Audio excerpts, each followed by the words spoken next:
Hello, welcome to Hanging Out with Howie. We have an illustrious cast tonight, and none of them appear to be stressed out because, well, we picked that topic for this week, but it's been beaten to death all week long. So we're going to make a quick left turn here. And yeah. What was the topic? Stress, I guess. It was going to be stress at the events. Yeah. Eric had come up with that last week. But listening to you guys speaking before we went on air. Oh, no. Yeah, I'm going to say, here we go.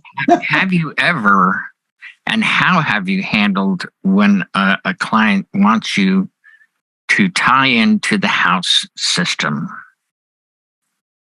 Very topical. Yes. Absolutely. Well, I'm going to go first. You go first. All right. I'll go first. Hold on. All right. First, let me introduce everybody. We've got Jay with us, of course. We've got Eric. We've got Brian here. We do have John. Say it. We have Alex, and we have Buddy with us. So welcome, gentlemen. Thank you for being here.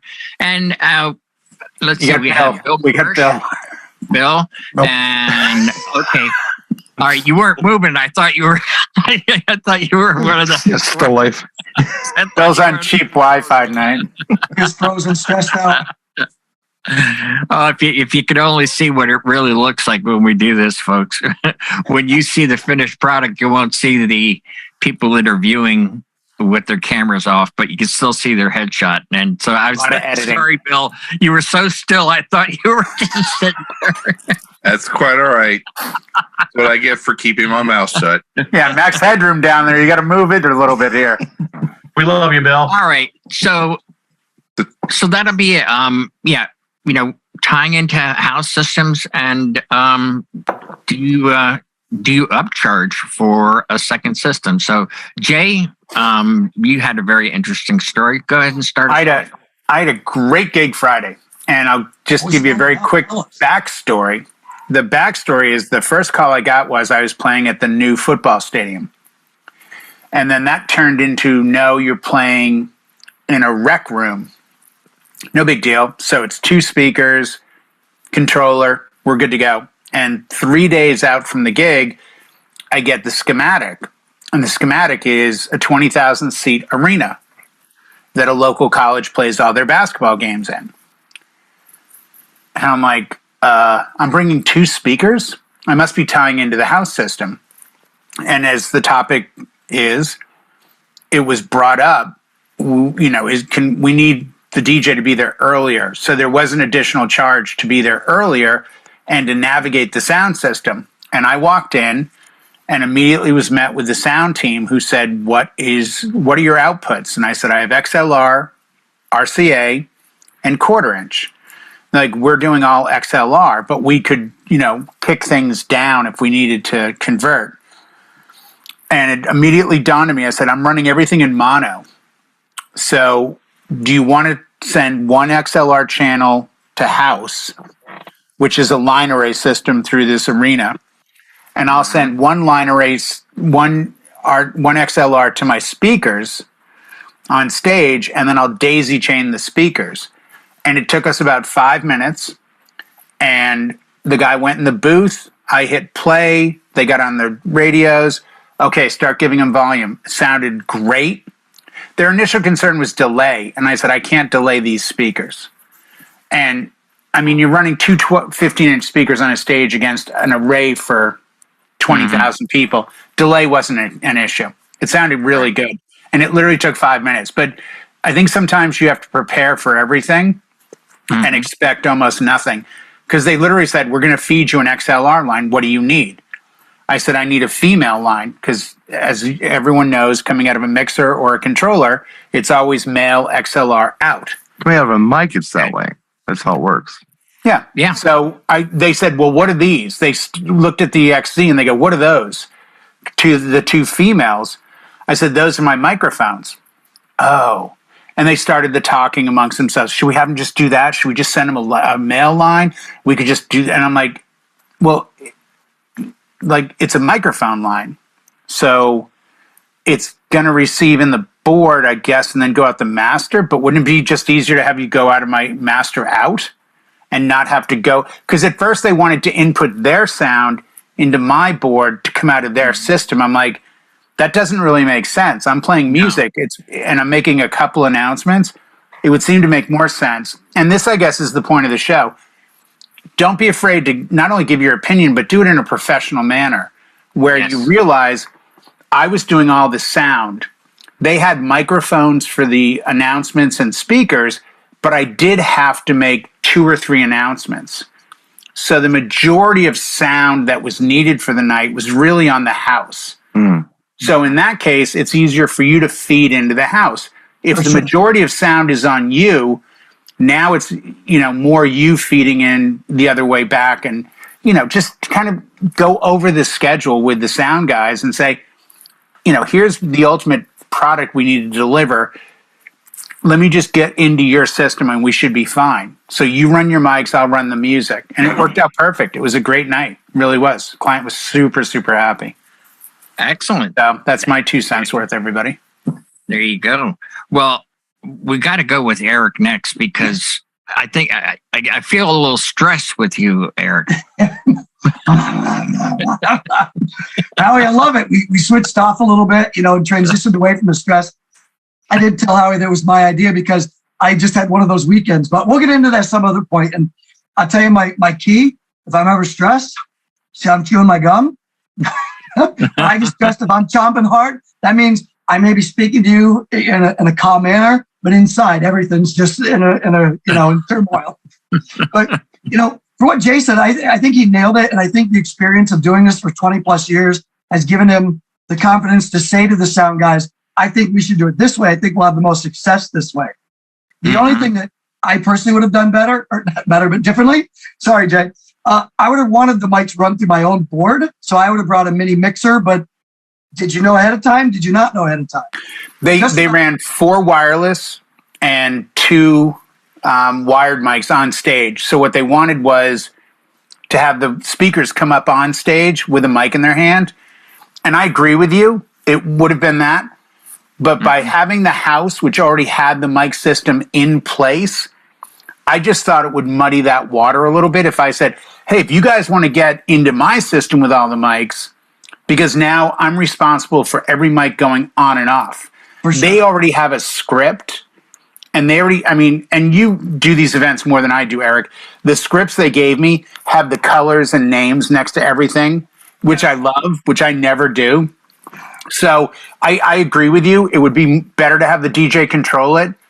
But if you already know that you have a qualified sound system in place with people that run it on a daily basis, I'm okay handing that all off, saying, I'll keep my mic, you guys do your mics, and then my music goes through my speakers and yours. And it did work out well. But I'm interested to hear what you have to say on that.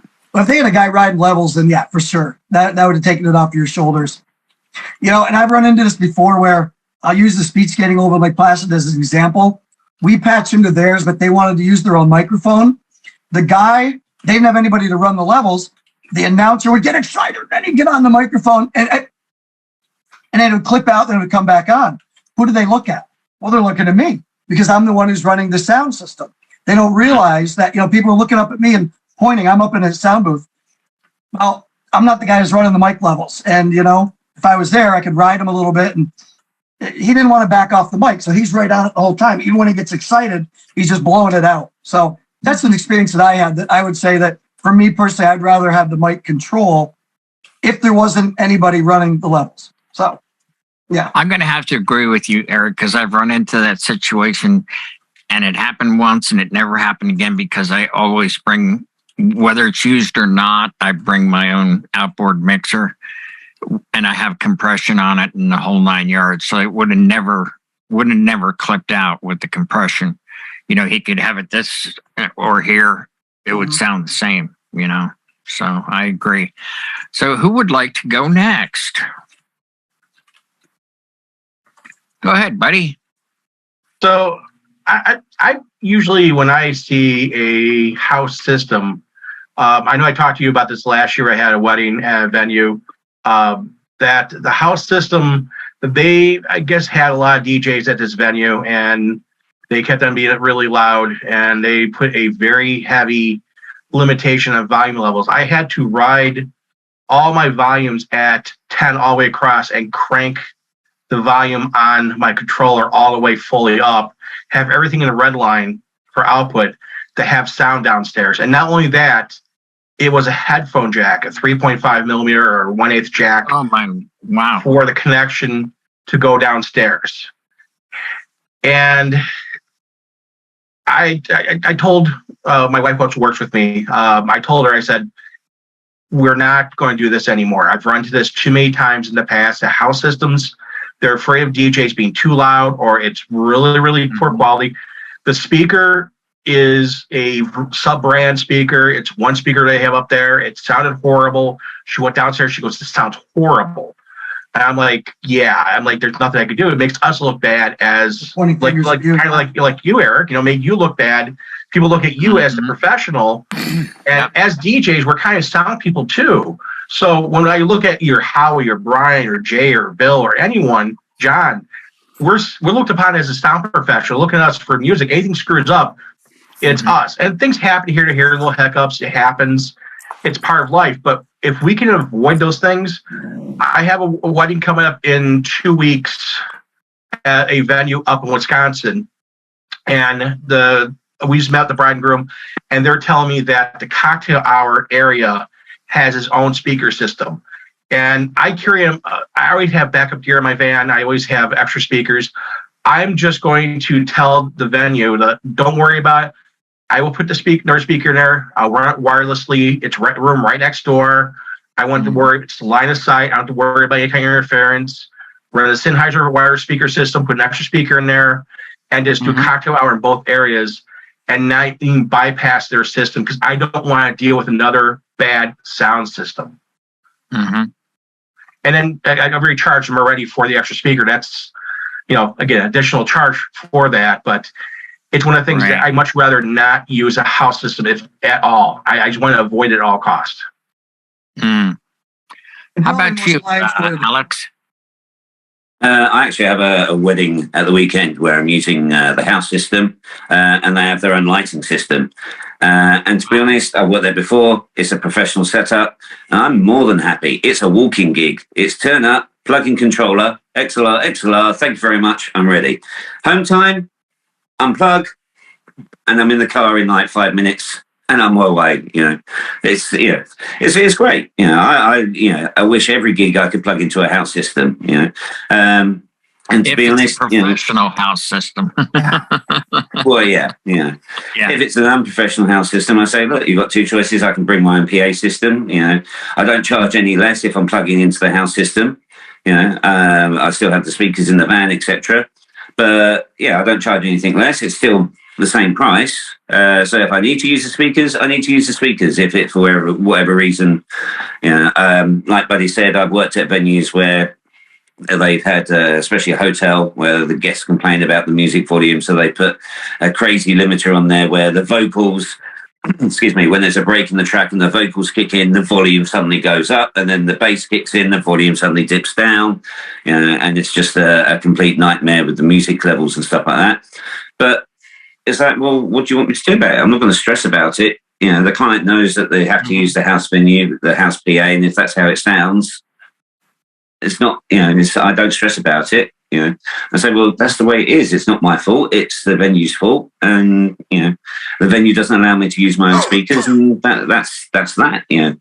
Sometimes, you know, like we were talking about stress, you know, before the show, if it's not in your control, then don't worry about it. You know, and you know, it's like yeah, if you're on a plane and the plane starts like, you know, doing stuff in the air that you know, freaks you out, you're there for the ride. It's the pilot that's in control. You can't stress about it. You know, you naturally get worried, but you have to understand if it's not in your control, you know, then you know, you can't, you know, don't relax about it. So it's the same with the PA system. If the PA system is bad, don't stress about it. Just explain to the client, well, you booked the venue, I'm afraid. You know, this is you have to speak to the venue. Maybe the venue can change the settings to make it sound better.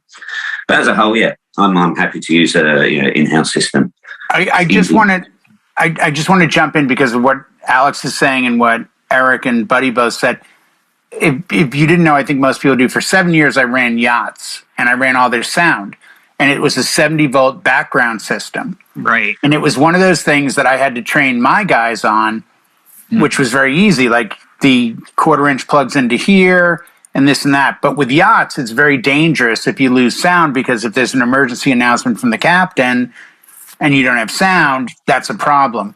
So my advice would be, regardless of where you are, approach their in-house sound system with a little bit of delicacy, as well as the understanding that I always told clients, does your DJ have a booth output that's not a live line? And 100% would be like, I have no idea. Here's the difference. My DJs can plug into all 4 decks. Your DJ can't, because they can't take advantage of the house system. It wasn't set up for like a wedding. It was just to carry sound around. So when you're at a hotel or at a venue, maybe just be kind and nice and say, hey, I noticed on the wall you have these patch bays. Is that to go into the speakers? I could play much softer before dancing, and then when dancing starts, I have booth output I could turn down. You could save yourself those satellite speakers. I know it's an upcharge, buddy, but it might save some hassle and endear you to the venue for future bookings. I just wanted to throw that out there. Sorry to interrupt everyone.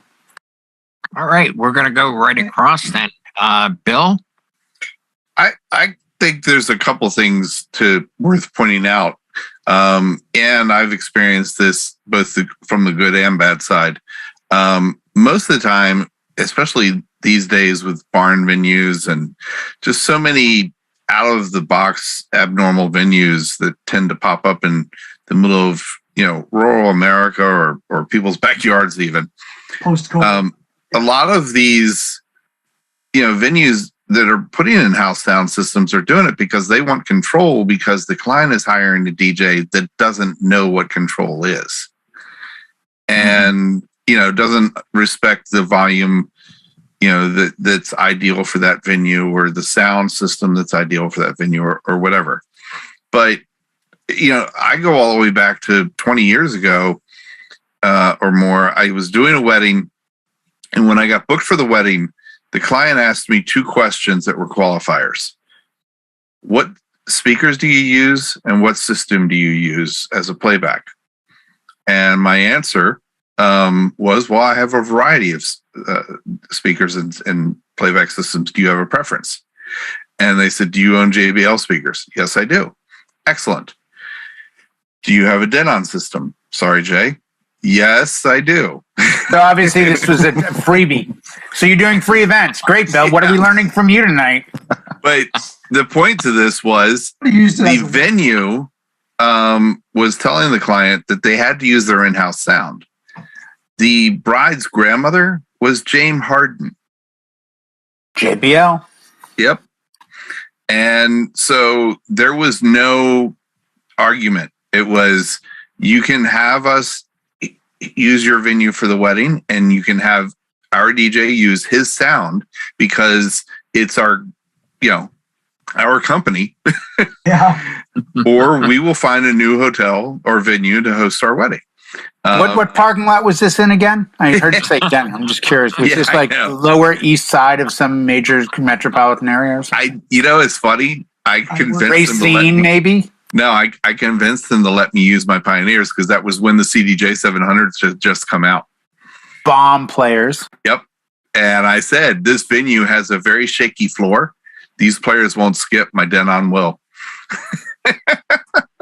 Anyway, but I've also played in venues that had in-house sound systems and they were terrible. I can't read that. It says I work for Not blurry, Eric. Oh, I work for Gear. Yes, I would. That were absolutely terrible. And I've just told the client, I think it would be in our best interest if I use my own sound system. And, you just talk to the venue nicely and usually they'll figure out a way.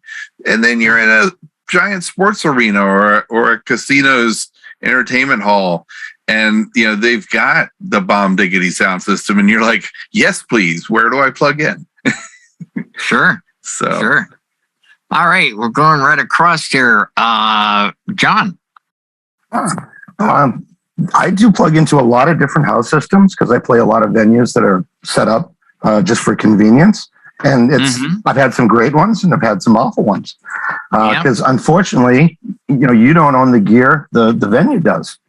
And you don't know who was there the night before or the night before that.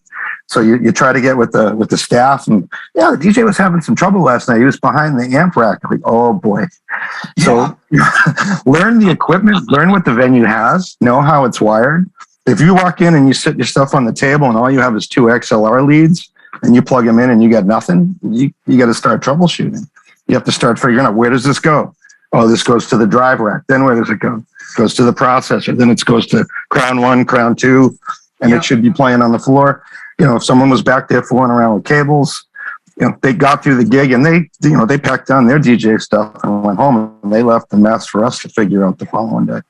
Come in like a row of speakers off and a row on, and you're trying to troubleshoot that. So I've had a place, they actually at last minute decided they were going to have an in-house system. So there was this wooden cabinet about 8 feet in the air with, swing out doors.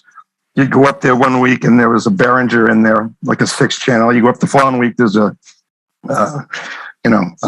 different, a Mackie, Mackie 4-channel. Like, someone just keep blowing all these amps out, like all these, these line mixers. I don't know what's going on. So I would go into the place if I was going to play someplace new I hadn't played a night or two before and see what the house sounds like. I would bring my own powered speakers that I could run off my own board if the system was bad. Right. I'd always have one in the car, just if like a section went down, I could always just quickly plug in a speaker and have something right on the stage with me. But learn the equipment and know what's there. Because a lot of times you just have leads and you got to chase the wires back, and there's some cabinet in the kitchen that's got everything. No one, except for the person who installed it, that was the way it was wired originally, but it's been changed 100 times. So hit or miss, but knowing the gear and knowing a little bit around like how to troubleshoot is always helpful if you're just taking it on faith that you're going to walk in and have a house system be 100% operational. Raise your hand if you've been there in John's situation he just described. Did anyone else just forget to mention that it's not always as great as it seems? Hey, I don't have to lug speakers. Wait, the sound system's not working. Oh, and I always try to get in at least an hour or more early just so I can hear it for myself for the peace of mind knowing that, I don't know what was going on last night. Someone had a fire extinguisher over by the amp rack, and it's like, oh boy. All right, so we're going to be parallel chaining everything in bridge tonight. And no one there on site is going to know anything. Hold on, I think I can call our sound guy. Wait a second. Does anyone know where Gary's number is? Like, who's Gary? We haven't called Gary since phone numbers are only 7 numbers long. Yeah. I was once in a bar, club more so, but it was also a restaurant. And it had just been a restaurant in its first, version of what it was, before that place had closed and new place took over. But the restaurant that was there in the beginning was kind of a music themed place, not a hard rock cafe, but it was trying to be like that. And they had an awesome sound system. I mean, it was incredible, but it was all set up zone. It was very well done. And I went in there, when it was the new place to do an event, and I plugged in and I'm like, man, this sounds horrible. And they had me right in the middle of the venue. And I was like only hearing sound coming at me from 2 sides. And I was like, this just isn't right. This place had a really incredible sound system. So I went back in there once after doing the event, and I was looking all around and I'm talking to the guy. I'm like, so, what happened to the sound system? He's like, what do you mean? I'm like, this place has an incredible sound system built in here. When I was doing this event recently, it sounded like butt. He says, well, we've always wondered what was going on because, there's just this one cabinet and everything's turned on, but half the stuff in here doesn't seem to work anymore. And I went and I looked, and sure enough, there's one amp rack in there with an amp, a processor, and a couple other things. I'm like, well, this amp isn't enough to handle all these speakers in this place. They had 5 more closets just like that one, and no one ever turned the power on.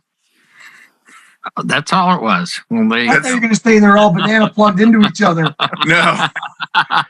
No, but that would have been beautiful, right? Yeah, they don't know. You could spend $1 million in a sound system, and I hate to say it, but we've all seen it. Unless it's something like the other night where there was 12 people working for the venue alone, and they do, huge events, massive, massive stuff. So they were all top notch. But I've been to other events where it's like literally no one knows what to do with anything. Like, I don't know what that plug goes to. Yeah, once the install contractor's done with his job, he's gone. So well, the other thing I've seen, I hope you guys run into it, is venue owners who just want to be cheap and buy the cheapest stuff possible. Out there for sound systems too. So you run into what Jay has, and you run into someone who has off-brand Chinese speakers for their house system. All right. Last but not least, but he did have a very good rest. I hope it was stress-free because he did a show earlier. It's a rest? Yeah. You got to sit back in your chair. And I'm hyperextended, so I'm kind of trying to screaming in pain. I figured. Yeah, that's why I left you for last. I know the cues. I know the cues. Just sit up when you're like that, you're hyperextended. So this one time at band camp. This one time at Burning Man. Wrong show, sorry. That was in Woodstock. I think everybody covered it pretty good. I mean, if you're going to be asked to plug into a house system, know what that system is. Yeah. Happened to me, I don't know, probably a month ago. At a job that I had, we could plug into the house system, and it was only like a 90-person event. And I'm asking myself, why would they want me to plug into their house system for a 90-person event? You know what? I got speakers for a 90-person event. I think I'll use my own. But in Jay's case, I mean, if it's a stadium, I mean, why not? That just makes sense. So just kind of know what you're walking into, and it's probably a good idea to be prepared, just in case. If you agree to plug into a house system and that house system has obvious issues like Eric was mentioning and some others were mentioning where there was just problems, or I guess it was Bill that was mentioning the crap system. I don't want to fix their system. That their system is their problem. I know how my system works. I know how it operates. I know what it's capable of. And yeah, so I'd rather not plug into the house system with very few exceptions. Jay's situation being one, that would be a definite exception. But for the most part, I'm good. Yeah, I'm good. Well, do you ever get this, Brian, in your area? I know there's 3 venues that I deal with where the ceremony takes place on property, but in a different location, and they have a sound system. So the actual venue gives them microphones, and they say, oh, your DJ can play music, but we provide you with microphones through our system. And every time I work there, the deal breaker with clients is always the only way I do those events at that venue is if I provide microphones for the ceremony, because I know through past experience, their microphone and sound system is terrible. And if it sounds bad and I'm playing music for the rest of the night, people look at me as your microphones were breaking up, your sound system didn't sound good. And it doesn't, you can stand there and have an attitude and be like, check out how good my music sounds. And then the mics don't. But you got to remember one thing, ladies and gentlemen, as the DJ, you take the brunt of it all. They don't care that you sounded good for the ceremony music, but not the mics. They're going to blame you. So do the extra work and say, nope, if I work there, I provide mics and sound, because venues try to cheap out. They're like, oh, we put these 2 8-inch speakers for 200 people for the, And they always are 8-inch. Yeah, they are. Like car stereo speakers or something. You're looking up like, wow, is that Jensen on it? Is that a coax 6x9? I can't tell. So I did a wedding, like I said, a month ago. They had their own sound system and they had their own wireless microphones that they had sitting out on sticks that I just ignored. Was this the elevator event? Yeah, that was the elevator wedding. Yeah. So, yeah. They couldn't get their elevators to work. What made you think the sound would be any good? Well, yeah, I was ignoring their sound system. So it was time for toasts and speeches. The best man went. And then there were two maids of honors, two sisters they didn't want to pick, so she just got them both. And they had this whole routine worked out, for their toasts. They were going to go back and forth and do this thing. So, I didn't know this until I'm there, that they decided to do this. So, well, do you have another wireless mic? I'm like, no, I have one. I don't have two. Well, we're going to use your mic, and then we're also going to use one of the house mics. Okay. There's video of this. If you look at that video, the elevator gig. One sounds great. One doesn't. One has an SLA factor of 10. So, yeah. Know what you're walking into before you do this. And Jay is absolutely right. Your name and your reputation rests on this. And I know I've put a system together that I'm very proud of. And there are selling points in that system, like you're going to hear the music, yet you're not going to scream at each other. I can't guarantee that with other system. Absolutely can't. But I can with mine. So, I just use your head about it.